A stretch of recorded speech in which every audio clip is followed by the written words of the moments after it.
السلام عليكم ورحمة الله تعالى وبركاته. الحمد لله نحمده ونستعينه ونستغفره ونعوذ بالله من شرور أنفسنا ومن سيئات أعمالنا. من يهده الله فلا مضل له ومن يضلله فلا هادي له، ونشهد أن لا إله إلا الله وحده لا شريك له، ونشهد أن سيدنا وحبيبنا ومولانا محمدا عبده ورسوله الذي أرسله بالحق بشيرا ونذيرا وداعيا إلى الله بإذنه وسراجا منيرا. فقد قال الله تعالى في كلامه المجيد وفرقانه الحميد: أعوذ بالله من الشيطان الرجيم. بسم الله الرحمن الرحيم. إن الله وملائكته يصلون على النبي يا أيها الذين آمنوا صلوا عليه وسلموا تسليما. اللهم صل على مولانا محمد وعلى آل سيدنا مولانا محمد. بلغ العلا بكماله كشف الدجى بجماله حسنت جميع خصاله. صلوا عليه وآله. الحمد لله ثم الحمد لله. আল্লাহ রব্বুল ইজ্জত ওয়াল জালালের আলিশান দরবারে লাখ কোটি শুকর আর সিজুদ যে মহান রব্বুল ইজ্জত ওয়াল জালাল আমাদেরকে মাহে শাওয়াল মাসের দ্বিতীয় জুমায় দুনিয়ার সমস্ত ঝামেলা থেকে মুক্ত করে আজকের এই পর্যন্ত আমাদের হায়াতকে বৃদ্ধি করে মনসা ইসলামিয়া ফাজিল ডিগ্রি জামে মসজিদের জুমার নামাজ আদায় করার জন্য তৌফিক দিয়েছেন। সেই মহান মনিবের দরবার আমরা কালিমাতুশ শুকর আদায় করি দিল থেকে মহব্বতের সাথে উসা ওয়াজে সকল বলি আলহামদুলিল্লাহ। লাখ কোটি দরুদ আর সালাম সৈয়দুল মুরসালিন রাহমাতাল লিল আলামিন খাতামুন নবিয়্যিন ইমামুল মুরসালিন সৈয়দুস সাকলাইন রাসূল আকরাম শফি আজম রহমত আলম হাবিব কিবরিয়া আশরাফুল আম্বিয়া ইমামুল আম্বিয়া নবী মুহাম্মদুর রাসূলুল্লাহ সাল্লাল্লাহু আলাইহি ওয়াসাল্লামের উপর। সম্মানিত হাজিরিন, আজকে জুমার যে সেই বিষয়বস্তু হল মহাগ্রন্থ আল কোরআনের আত্মপরিচয়। আলহামদুলিল্লাহ, আল্লাহ রাব্বুল আলামিনের দরবারে আমরা শুকরিয়া আদায় করি। আমরা সবাই সেই মহান রবের গোলাম এবং বান্দা, যিনি আমাদের জন্য দান করেছেন সবচেয়ে মূল্যবান সম্পদ, যেই সম্পদের নাম হলো মহাগ্রন্থ আল কোরআন। যেই সম্পদের নাম হলো কি? মহাগ্রন্থ আল কোরআন। তোমরা আরো এদিকে আসো, আরো সামনে চলে আসো, এদিকে চলে আসো, আর সামনে চলে আসো। যেই সম্পদের নাম হলো মহাগ্রন্থ আল কোরআন।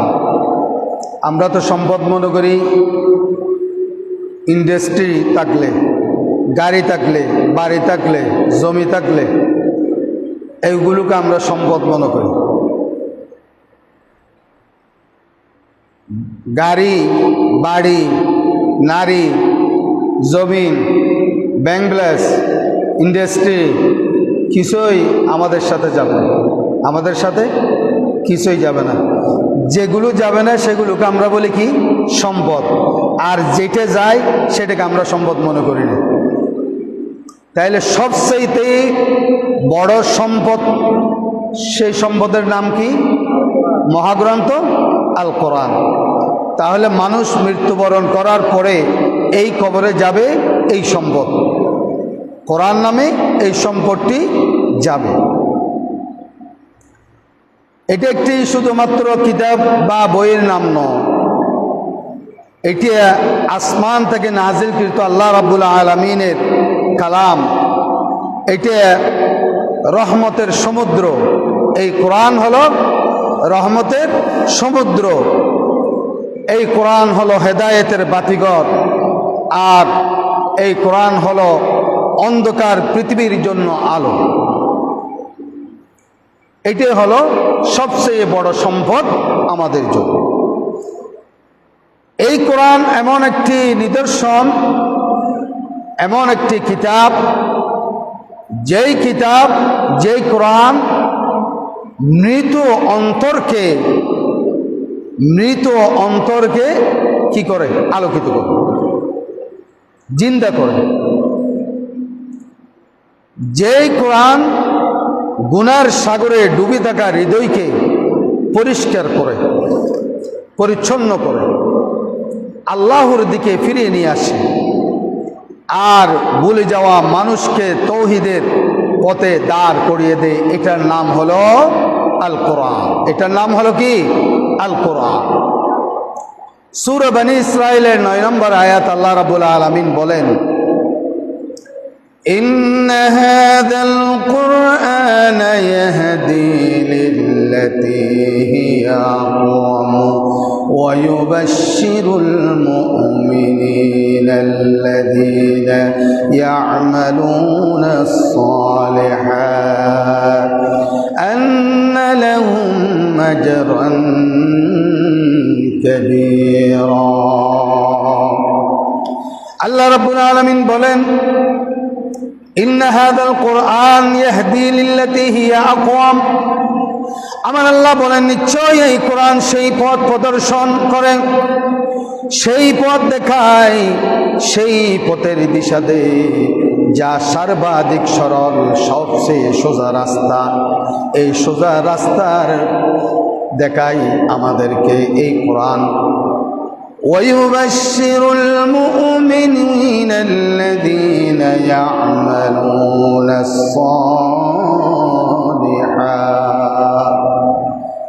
আর যারা এর প্রতি ঈমান আনে, যারা এই কোরআনকে বিশ্বাস করে ঈমান আনে, আল্লাহর উপর বিশ্বাস স্থাপন করে ঈমান আনে, আখিরাতের উপর বিশ্বাস করে, বিশ্বাস স্থাপন করে ঈমান আনে, সৎ কর্ম করে, অর্থাৎ সৎ কর্ম করে মুমিনদের জন্য এই কোরআনকে আল্লাহ রাব্বুল আলামিন সুসংবাদ হিসেবে নাযিল করেছেন। সুবহানাল্লাহ।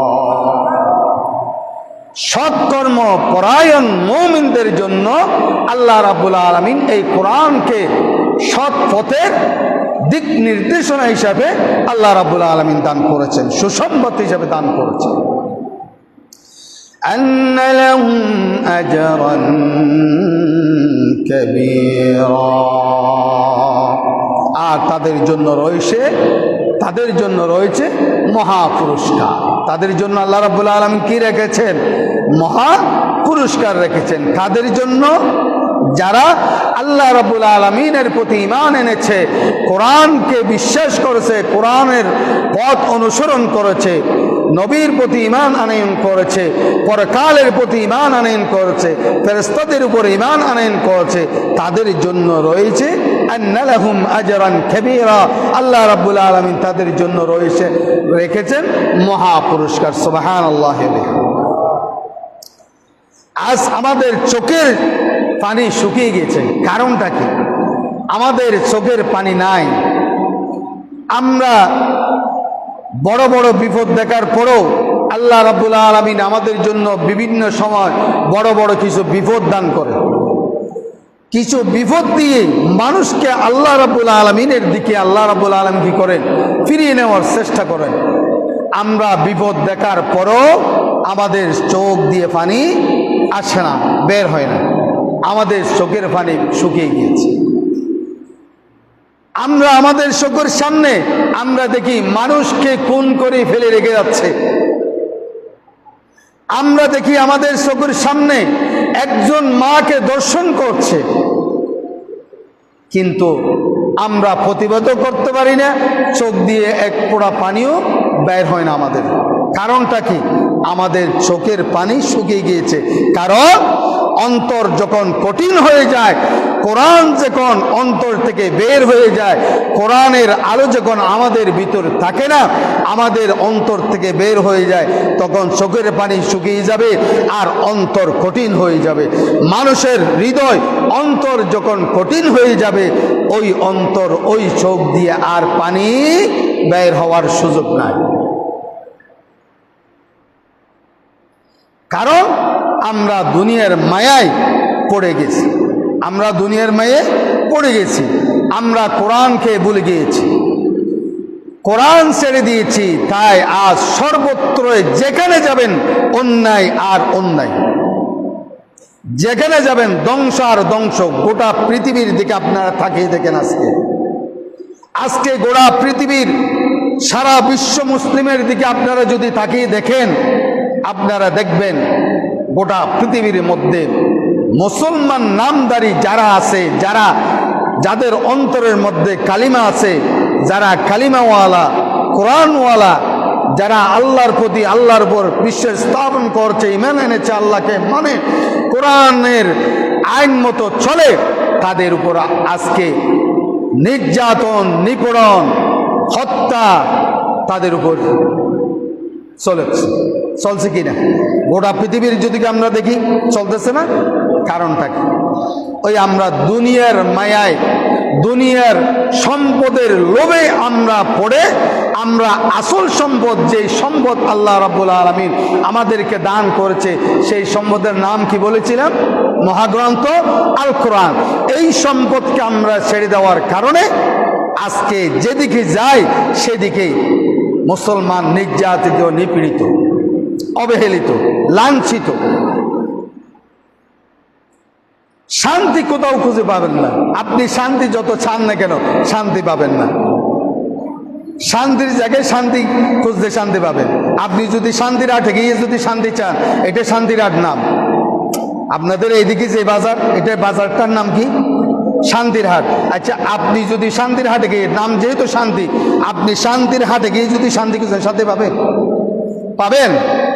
শান্তির জায়গায় আপনাকে শান্তি খুঁজতে হবে, শান্তির জায়গায় আপনাকে আসতে হবে শান্তি পাওয়ার জন্য। ঠিক বললাম না বেঠিক বললাম? তাহলে আজকে যেদিকে তাকাবেন, ন্যায় ইনসাফ জিনিসটা আজকে কোথাও পাওয়া যাচ্ছে না, আমরা খুঁজলেও পাবো না। কারণ আমরা তো যেই সম্পদ আল্লাহ আমাদেরকে দিয়েছে, সেই সম্পদকে আমরা ছেড়ে দিয়েছি, সেই কোরআনকে আমরা ছেড়ে দিয়েছি। আমরা ন্যায় ইনসাফ কোথায় পাবো? ন্যায় ইনসাফ সৃষ্টি করার জন্য আল্লাহ রাব্বুল আলামিন যে সম্পদ দিয়েছেন আমাদেরকে, মুসলমানদেরকে, মুমিনদেরকে, এই সম্পদটা আমরা ছেড়ে দিয়েছি। এই সম্পদটা আমরা মানি না, এই সম্পদ অনুযায়ী আমরা অনুসরণ করি না, এই সম্পদকে আমরা অনুসরণ করি না, এই সম্পদ অনুযায়ী আমরা দেশ চালাই না, এই সম্পদ অনুযায়ী আমরা সমাজ চালাই না, এই সম্পদ অনুযায়ী সম্পদ অনুসরণ করে আমরা নিজেদেরকে আমরা সাজাইতে পারি না। তো শান্তি পাবো কোথায়? ইনসাফ পাবো কোথায়? অথচ এই কোরআন আমাদের মুক্তি। আল্লাহ রাব্বুল আলামিন এই কোরআনকে দিয়েছেন মুমিনদের জন্য, মুক্তির জন্য, মুমিনদের মুক্তির জন্য। এই কোরআন আমাদের জন্য, এই কোরআনে রয়েছে শান্তি, ইজ্জত, সবই এই কোরআনের ভিতর আল্লাহ রাব্বুল আলামিন লিপিবদ্ধ করে দিয়েছেন, লুকিয়ে রেখেছেন। আসুন আমরা কোরআনের সাথে সম্পর্ক স্থাপন করি। কোরআনের সাথে আমরা কি করি? সম্পর্ক স্থাপন করি। আমরা তো কোরআনের সাথে সম্পর্ক স্থাপন করি, কি করি? কোরআনকে আমরা ঘরের ভিতরে শোকেসের ভিতরে সুন্দর করে সাজিয়ে রাখি।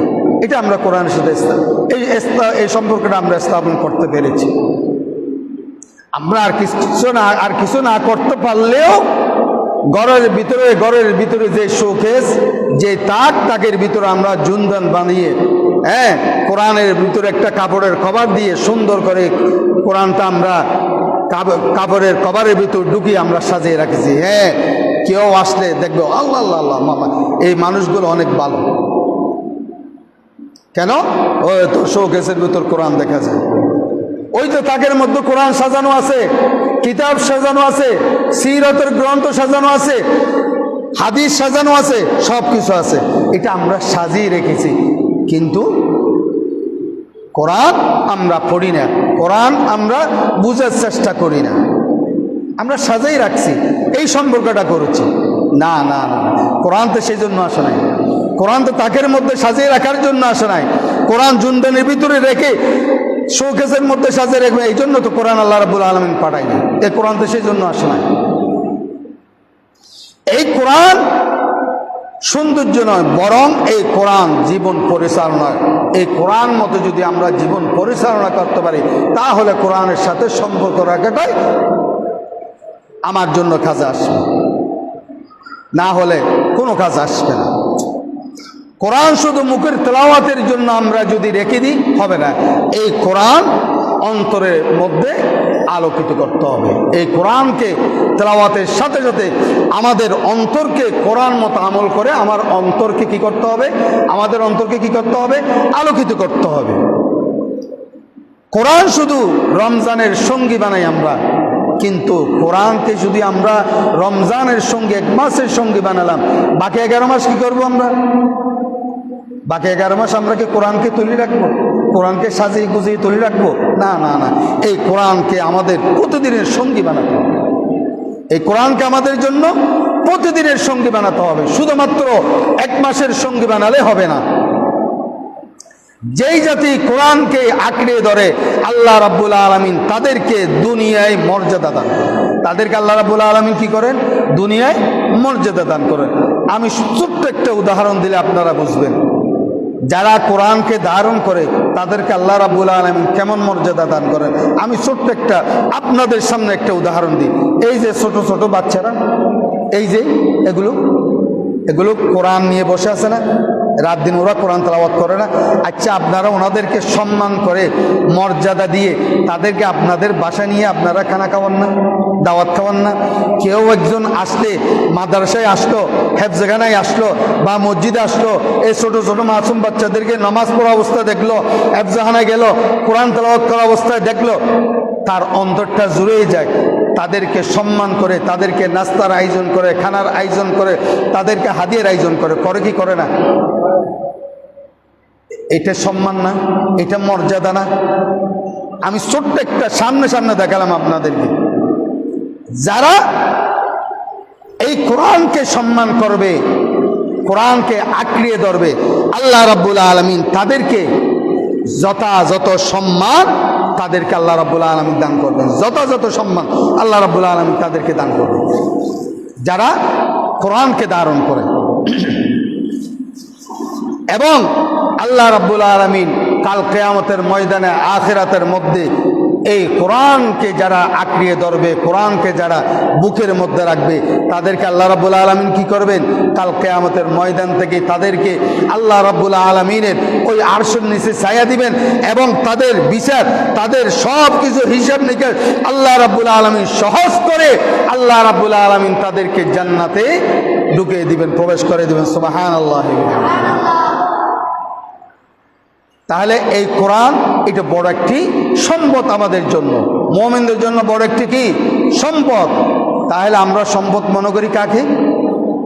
জায়গা জমিন থাকলে, জমিদারি থাকলে, কল ইন্ডাস্ট্রি থাকলে, গার্মেন্টস থাকলে, এগুলোকে আমরা সম্পদ করি। গাড়ি থাকলে, বাড়ি থাকলে, এগুলোকে আমরা কি বলি? সম্পদ। এই সম্পদগুলো যতগুলো আমি নাম বললাম, একটা সম্পদ কি আমার সাথে যাবে? আমি যখন, আমার নিঃশ্বাস যখন চলে যাবে, মালাকুল মউত যখন এসে আমাকে আমার অন্তর ধরে, আমার নিঃশ্বাস ধরে, আমার জান ধরে যখন টান দিবে, আচ্ছা বলেন তো, আমাকে রাখা হবে, গোসল দেওয়া হবে, এরপর আমাকে দুইটা মাত্র কাপড় দিয়ে আমাকে বিদায় করে দেওয়া হবে। কবর আর কিছু যাবে? কোন সম্পদ যাবে?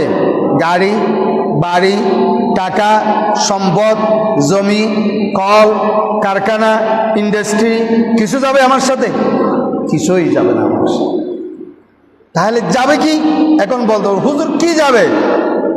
যে আল্লাহ রাব্বুল আলামিন যে বললেন এই কোরআনটা আমি তোমাদের জন্য মহা সম্পদ হিসেবে আমি তোমাদেরকে দান করেছি, মুমিনদেরকে, তোমাদের জন্য কোরআনকে আমি সবচেয়ে বড় সম্পদ হিসেবে আমি দান করেছি, কিন্তু তোমরা তো সেই সম্পদ ছিল না, সেই সম্পদের অনুসরণ তো তোমরা করতে পারো না, সেই সম্পদকে তোমরা মর্যাদা দিতে পারো না।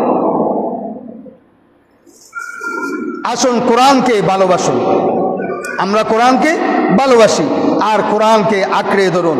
কোরআনকে জীবনের প্রতিটি কাজে এই কোরআনকে যদি আমরা বাস্তবায়ন করতে পারি, তাহলে আমাদের জীবন সার্থক। মুমিনদের জীবন কি সার্থক?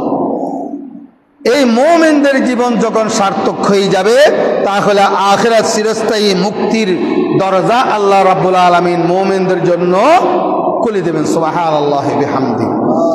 আল্লাহ রাব্বুল আলামিন আমাদের সকলকে বুঝার এবং আমল করার তৌফিক দান করুন। এবার আসুন আমরা কোরআনের, আজকে আমার মূল বিষয়বস্তু ছিল কোরআনের আত্মপরিচয়। কোরআনের কি পরিচয়? কোরআন কি? এই কোরআন কেন নাজিল করেছেন আমাদের, কেন দিয়েছেন আমাদের? আমরা যদি কোরআনকে আমরা প্রশ্ন করি, আল্লাহ রাব্বুল আলামিন কেন কোরআনকে আমাদের মাঝে দিয়েছেন, আমরা একটু কোরআনকে প্রশ্ন করে দেখি। আমরা যদি কোরআনকে প্রশ্ন করি, ও কোরআন, তোমার ভিতরে কি কোনো ধরনের ভুল আছে? আমরা যদি কোরআনকে যদি প্রশ্ন করি, ও কোরআন, তোমার ভিতর কি কোনো ভুল আছে? আচ্ছা, যদি ভুল না থাকে তাহলে কোরআন আমরা মানি না কেন? কোরআনের কথা বললে গা জ্বলে কেন, মাথা রক্ত উঠে কেন? আমি বুঝাতে পারিনি মনে আপনাদের। কোরআন যদি, কোরআনের ভিতরে যদি কোনো ভুল ত্রুটি না থাকে, তাহলে কোরআনকে অনুসরণ করতে সমস্যা কোথায় আমার? কোরআন মানলে আমার সমস্যা কোথায়? কোরআন মানলে আমার সমস্যাটা কোথায়? কোরআনের কথা বললে আমার গা জ্বলার কারণটা কি? কোরআনের মাজমা থেকে মানুষ উঠে চলে যায় কেন? গানের যেখানে গান হয় সেখান থেকে মানুষ উঠে যায় না, আরো ড্যান্স করে না? গানের অনুষ্ঠানে যারা যায়, তারা যারা নৃত্য নাচ করে, যারা নৃত্য করে, গান পরিবেশন করে, তাদের সাথে সাথে ওই যে ঢোল ধামা বাজে, হ্যাঁ, এগুলোর সাথে বাজের তালে তালে তারা কি করে? ড্যান্স করে না? কিন্তু কোরআনের কথা, কোরআনের মাজমা, কোরআনের মাহফিল যেখানে হয় সেখানে মানুষ বসে না কেন? বসতে চায় না কেন? বসলেও আবার উঠে চলে যায় কেন? কোরআনের কথা শুনতে ইচ্ছা করে না কেন? তাহলে আমরা একটু কোরআনকে জিজ্ঞেস করি, ও কোরআন, তোমার ভিতরে কি কোনো ধরনের ভুল আছে? আল্লাহ রাব্বুল আলামিন এটার সুন্দর একটি জবাব দিয়ে দিলেন।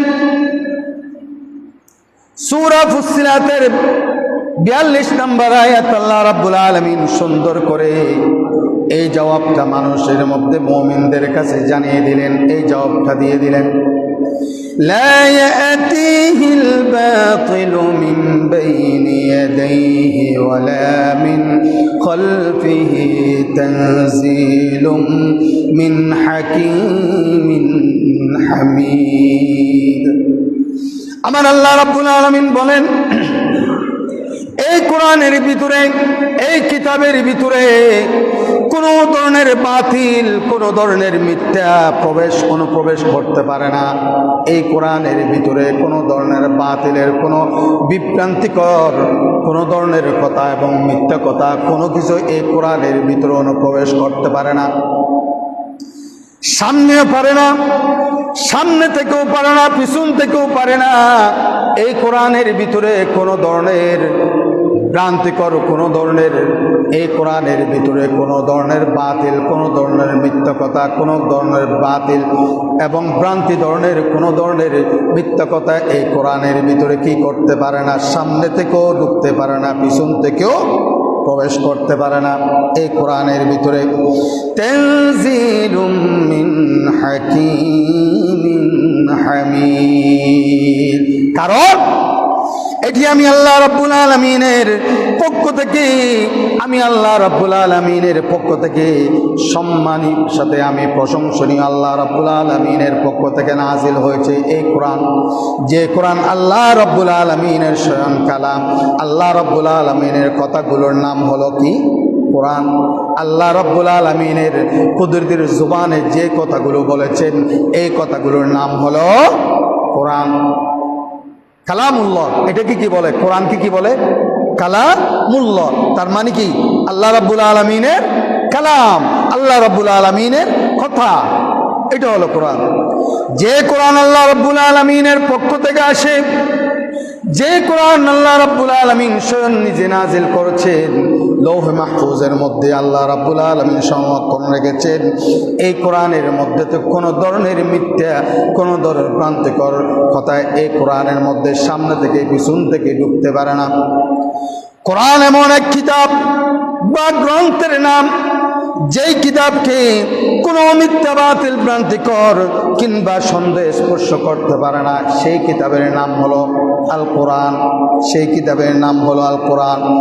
কারণ এই কোরআন আল্লাহ রাব্বুল আলামিন নিজে, এই কোরআনকে আল্লাহ রাব্বুল আলামিন নিজ কুদরতের হাতে রক্ষা করেছেন। সুবহানাল্লাহ। আল্লাহ রাব্বুল আলামিন কোরআনে কারীমের ভিতরে বলেন, সূরা হজের মধ্যে বলেন, ইন্না নাহনু নাযালনা আলাইকাল, ইন্না নাহনু নাযালনাল কোরআন। এই কোরআন সংরক্ষণ করেছেন কে? আল্লাহ রাব্বুল আলামিন। তাহলে যেই কোরআন আল্লাহ রাব্বুল আলামিন নিজে সৃষ্টি করেছেন, সেই কোরআন আল্লাহ রাব্বুল আলামিন নিজেই হেফাজত করেছেন। এরপর কোরআনকে যদি আমরা প্রশ্ন করি, ও কোরআন, তুমি কাদের জন্য হেদায়েত? কোরআন কারোর জন্য হেদায়েত, আবার কারোর জন্য এই কোরআন অভিশাপ, কারোর জন্য শফাআতকারী, কারোর জন্য হেদায়েতকারী, আবার কারোর জন্য শফাআতকারী। কাউকে জান্নাতে নিয়ে যাবে হেদায়েত দান করে, আবার কাউকে শফাআত করে জান্নাতে নিয়ে যাবে, আবার কাউকে অভিশাপ দিয়ে জাহান্নামে প্রবেশ করাবে এই কোরআন। কোরআনকে যদি আমরা প্রশ্ন করি, ও কোরআন, তুমি কাদের জন্য হেদায়েত? কোরআন নিজে সুন্দরভাবে এই কোরআন সূরা বাকারার 2 নম্বর 3 নম্বর আয়াতের মধ্যে সুন্দরভাবে এর জবাব দিয়ে দিলেন, যালিকাল কিতাবু লা রাইবা ফীহি হুদাল লিল মুত্তাকিন। এই সেই কিতাব যাতে কোনো সন্দেহ নেই, যাকে সন্দেহ মাত্র স্পর্শ করতে পারে না।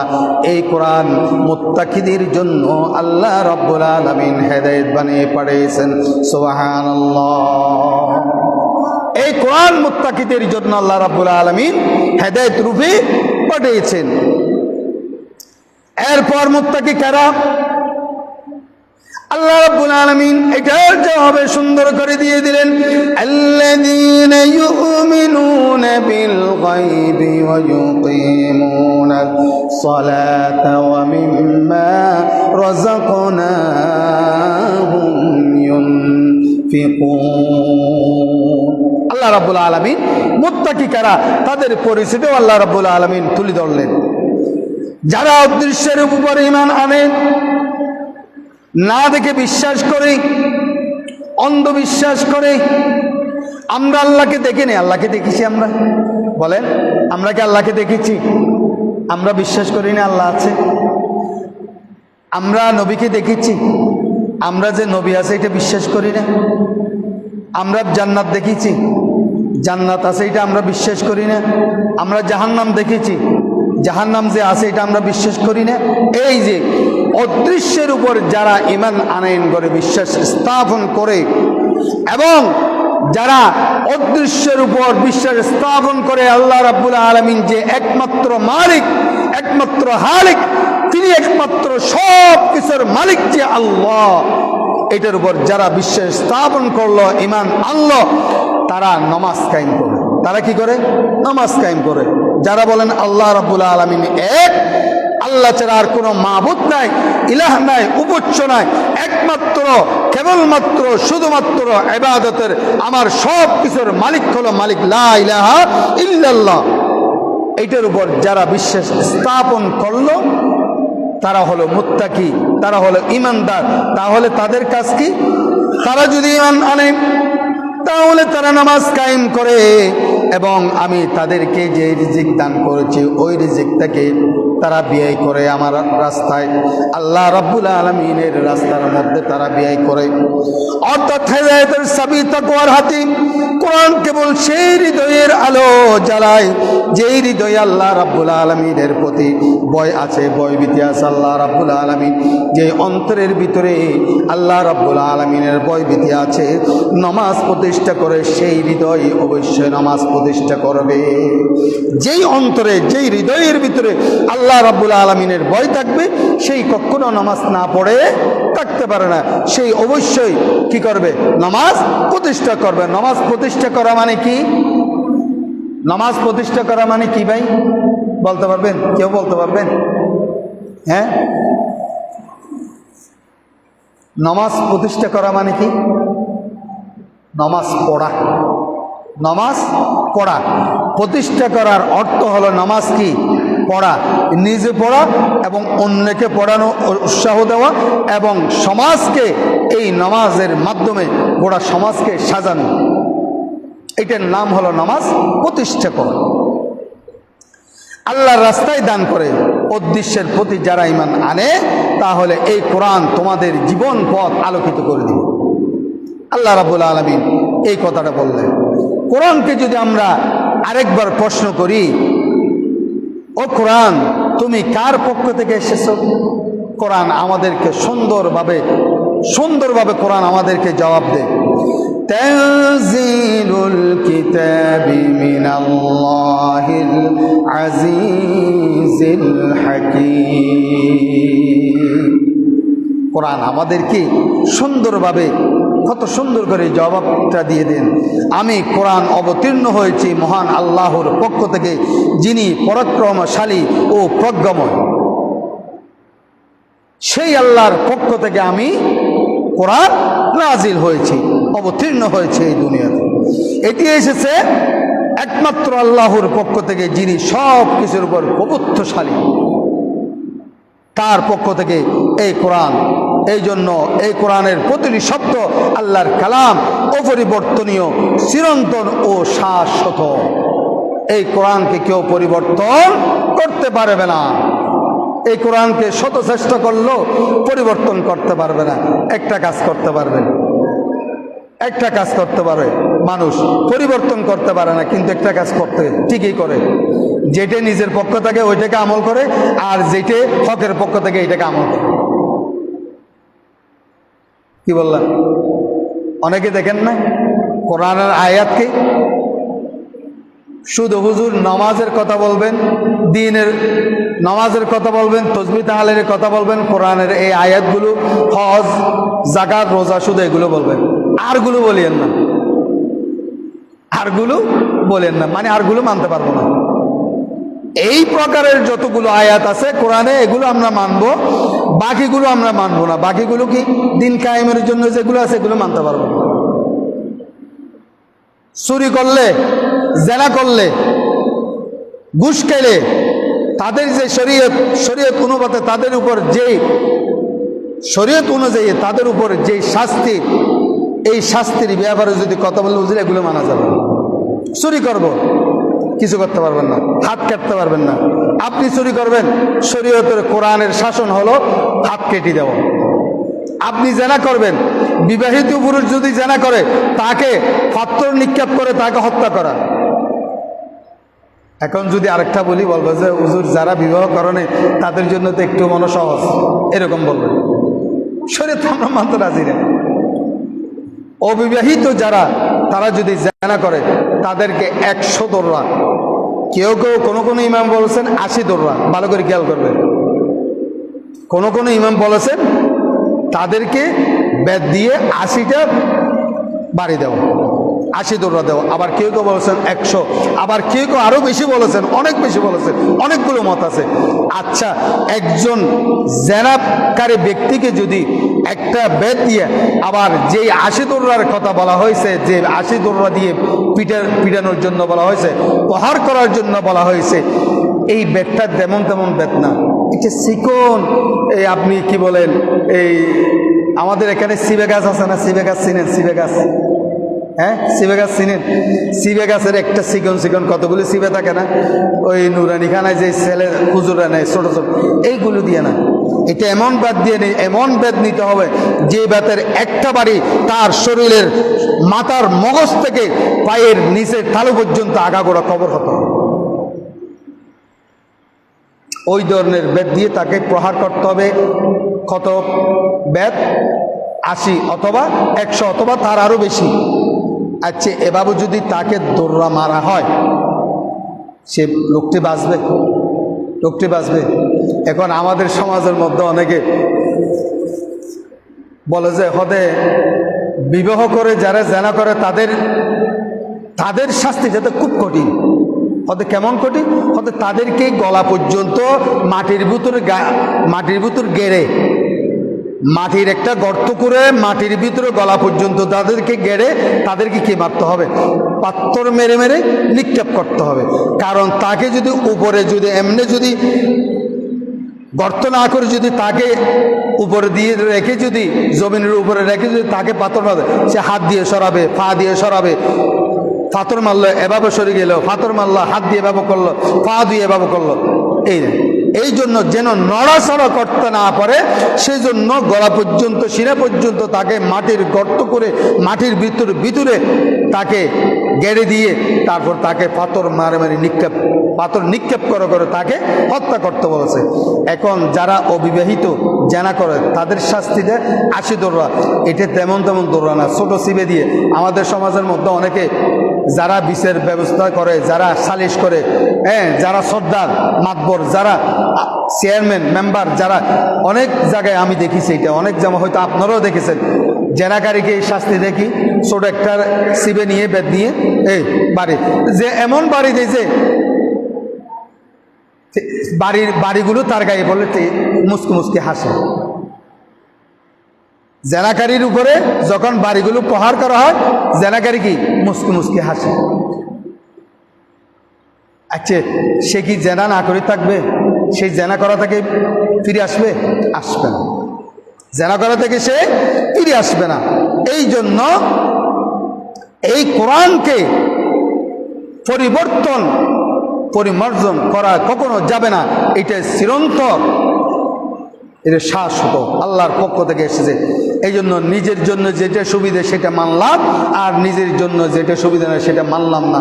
এটার নাম কোরআন মানা নয়, এটার নাম কোরআন অনুসরণ করা নয়। কোরআন অনুসরণ করা হলো সুদের যেরকম শাস্তি, জেনাকুরের যেরকম শাস্তি, বেনামাজির শাস্তি, এভাবে দুর্নীতিবাজের শাস্তি, প্রত্যেকটা ক্ষেত্রে চুরির শাস্তি যেভাবে শরীয়ত মোতাবেক হবে, ওইগুলোর নাম অনুসরণ করলে কোরআনকে পরিপূর্ণ অনুসরণ করা। আর যদি এগুলোকে যদি আমরা অনুসরণ না করি, নিজের বেলায় নিজের জন্য যেটা সহজ সেটাকে মানলাম, যেটা সহজ না সেটা ছেড়ে দিলাম, এটার নাম কোরআন মানা নয়।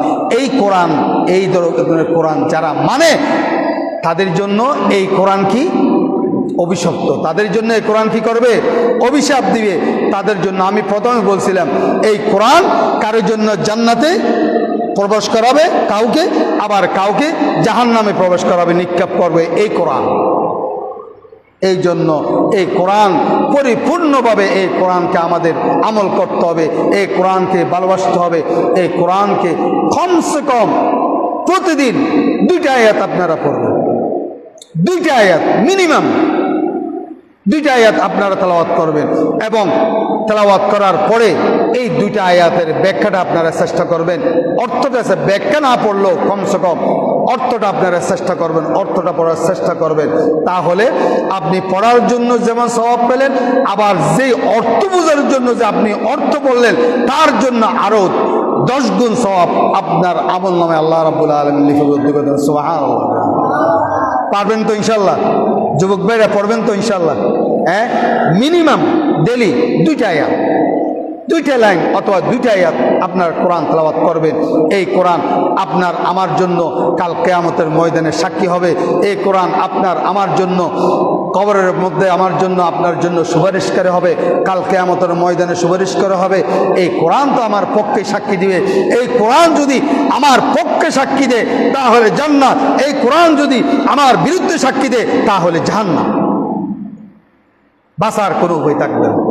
এই জন্য কোরআনকে আমরা ভালোবাসি, কোরআনের প্রতি আমরা কোরআনকে মর্যাদা দিই, কোরআনকে আমরা সম্মান করি, এই কোরআনকে মতো আমরা আমল করি। আল্লাহ রাব্বুল আলামিন আমাদের সকলকে কোরআন পড়ার এবং বুঝার সেই আমল করার সেই তৌফিক যেন দান করেন। ওয়া আখিরু দাওয়ানা আলহামদুলিল্লাহি রাব্বিল আলামিন।